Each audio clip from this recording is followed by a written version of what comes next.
Hey, it's Kane Minkus again, and I'm here with another great tip around how to be a powerful presenter. I can't wait to see you at the upcoming World Class Speaker Conference, and we're excited to be working with you on the systems and the techniques that we have been using around the planet for the last decade to impact, influence audiences all over the planet. We've spoken on stages up to 15,000 people, and I'm going to share with you something that's really critical, which is the opening introduction. Many of our students ask us, hey, how do I create a powerful introduction? And so I just want to share with you 3 quick ways that you can always get on the stage or start off your video and create a powerful introduction. Number 1, questions. This is a common way to kick off. You can come right on stage or get right into your webinar and you start off with, hey, welcome to the webinar, and let me ask you a question. If you have ever had this challenge, will you just type yes into the chat window? Or if you're on stage, if you've ever had the challenge of raising teenagers, just raise your hand and say yes, right? If you ever had the challenge with money and you wanted to be more successful with money, that's you say yes. Great. And who here has ever had a problem where you've run out of money before you wanted to? Say yes. And who here would love to have a lot more money in your life? Say yes. Cool. Okay. These are questions, and questions is a very powerful way to engage an audience right off the bat. Notice I use a lot of playfulness in that because audiences love when you engage them in a playful way. They know you're going to have fun. It's not going to be overly serious in your presentation. So the first way that you can get right on stage and start engaging people is by asking them questions. Usually 3 questions is enough. You don't want to go on forever. 3 is a very powerful number. You will see a lot of presenters engage in 3s. They might tell 3 stories. They might tell or ask 3 questions. They might say 3 different points. 3 is a very powerful number, so start off with 3 questions to get started. The second way to kick off your presentation is what we call a welcome and an appreciation. And I think about it a little bit like if somebody was going to come to your home and you were going to get started. Well, although a lot of speakers like to drop right in and start asking questions, and I have used that technique myself, I actually kind of like the idea of actually welcoming someone to my home first and appreciating them for coming.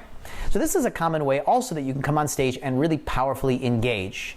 And it says it's very simple. It's like, hi, this is Kane Minkus. Welcome to the event here, and I just want to appreciate you for a moment. And then you give them some appreciation. Like, I just want to thank you for taking your time for coming here and arranging what you had to arrange to be here at this event. I'm going to make this event very powerful, and I just want to thank you for getting committed to yourself to make a difference here today. And you can go on about that for a couple minutes if you'd like. But appreciating an audience right at the beginning of a presentation is a great way to ingratiate them and to build great rapport with them. The third way to kick off a presentation powerfully is to launch right into a story.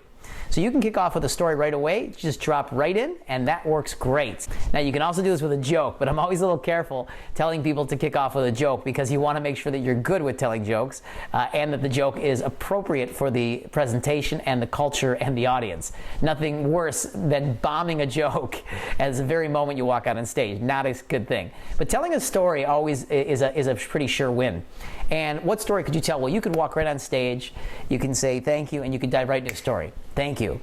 It was 1995, and there I was, living in a little tiny apartment with barely any running water, and boom, they're just like, oh, they're already engaged.